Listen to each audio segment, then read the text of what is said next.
Alright, so definitively, why is maging so quote-unquote strong? And how did hero blades get phased out in a singular update, right?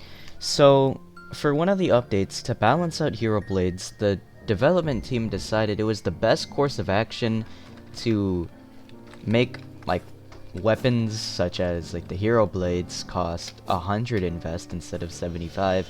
And I'll explain why this is bad on a multitude of reasons, but first I should probably explain why maging is so strong, and how they can fix it, right? So essentially, maging is so strong because you're able to save out on a ton of points because you aren't worried about your M1 damage, right?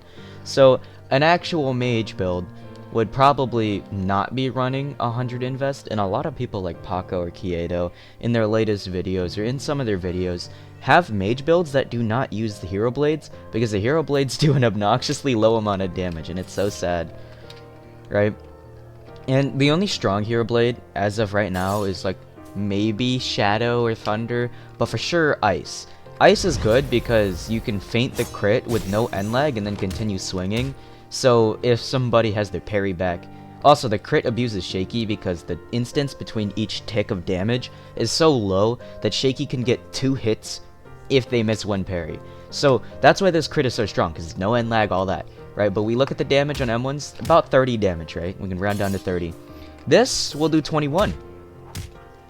So I'm doing 9 less damage for 100 less points, right? Or I could actually go 120 points saved, because I could go 80 element, and then right here I don't need the weapon, so I have 120 more points to allocate in the rest of my stats, right? The whole reason why most mage builds don't run hero blades is because realistically hero blades are not that useful, especially in the current day of maging. And what makes maging so strong is the fact that their innate damage plus the cap in Deepwoken is obnoxiously high. I mentioned this for Gale Breath Munchers, which I pulled the numbers from Deepwoken Co., which I've been told aren't entirely accurate with some of the moves. It was accurate with Rising Wind doing 72 damage, but Champion's World Throw it says does 86. It does about 70, actually.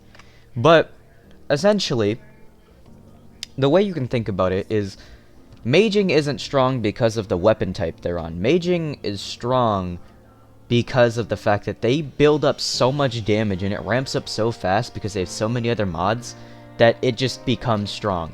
So with something like, let's say, Ice Blade, if we look, it's doing about 20 per tick, right?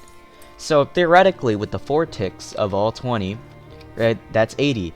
And with a hard cap of 1.5, you would be doing 120 damage on just the Ice Blade alone. Or, matter of fact, we look at something like this, Lance, right?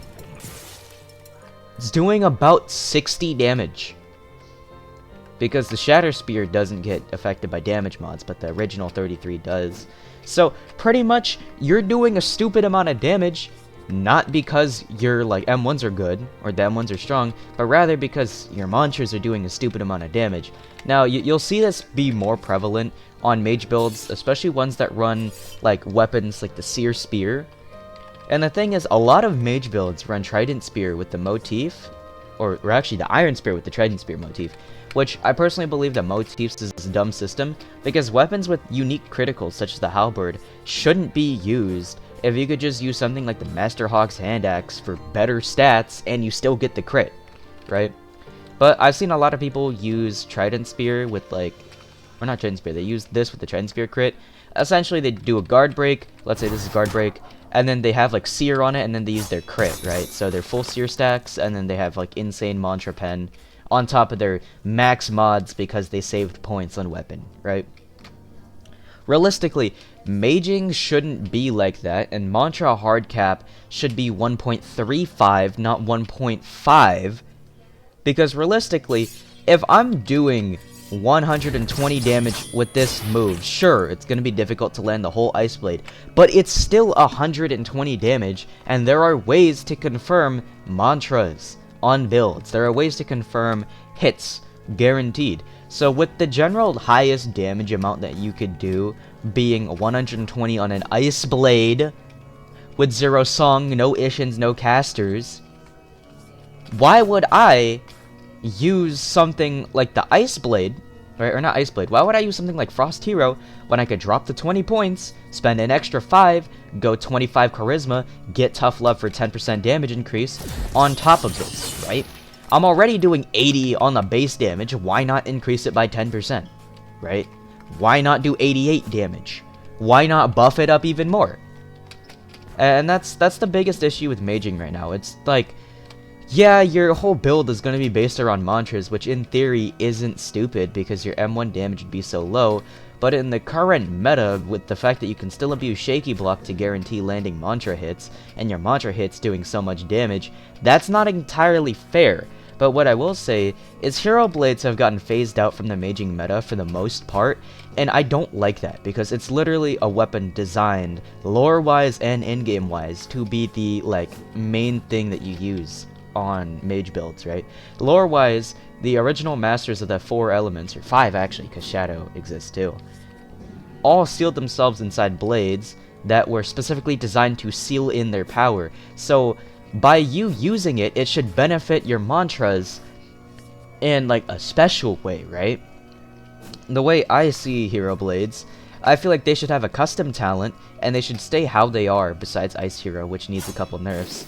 But pretty much, I feel like they should have talents.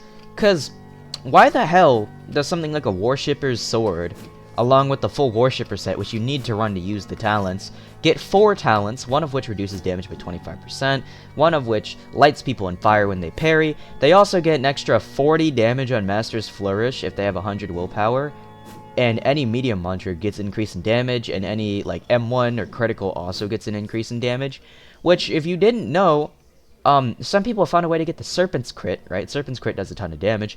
You could apply the Serpent's Crit to the Worshippers, and then increase your damage by 20 per tick. I don't know how they did it. I'm pretty sure you're not supposed to be able to do that, but they could do that, right? And then also, on top of that, they get another talent where they can light people on fire with every mantra in the whole game. Right? The full set gets 4 talents. And then something like a Hero Blade gets no talents. Something like an Imperator's Edge gets no talents. Something like Flare Blood gets no talent. Why doesn't Flare Blood get a talent that's based off, like, I don't know, reducing people's, like, iron in their blood or something? I don't know, making them slower, making them, like, have less parry frames or something?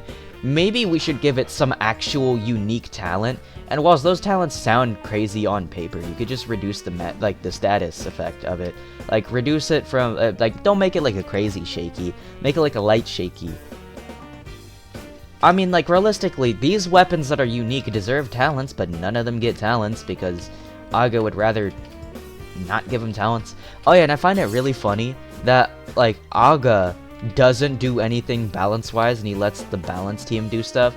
But the one time he doesn't let the balance team do things is whenever he loses to, like, a Gale mage in Chimes, and then now he's like, oh, Gale is stupid. I've been saying this, a lot of people have been saying this, from a general balance standpoint, and from any standpoint you look at it, Gale doing good damage, suffocating, giving you speed, nerfing the other person's speed, giving you speed on feint, doing all that, while also having insane pressure, and the only downside is, maybe the Bloodless isn't exactly great, but the mantras are absurd. They're all multi-ticks, meaning they're all roll catches. That's not stupid, huh? But it's stupid once you fight it and you lose to it, right, Aga? I don't know. But besides, that's not the point. The point of this video, some changes need to be made to these things, right? Realistically, Hero Blades should get buffed up, besides Ice Hero. And if they do buff up Ice Hero, at least nerf the crit. I feel like most people don't realize, in games, if you're gonna buff, like, the generalized weapon, right, because all the Hero Blades are pretty much a set, if you're gonna buff the full set by giving them all talents, you need to nerf one thing about it if it's stupid, right? With most Hero Blades, like Flame Hero, it's kinda eh. It's not good, right? But with Ice Hero, it's obnoxiously good, and it does need a nerf accompanying the possible change of giving it the talent. But yeah, I feel like that should have been, like, obvious. Anyhow, I'm out. I'm gonna play my mobile game or something. I'm gonna play Battle Cats. Yeah. That's what I'll do.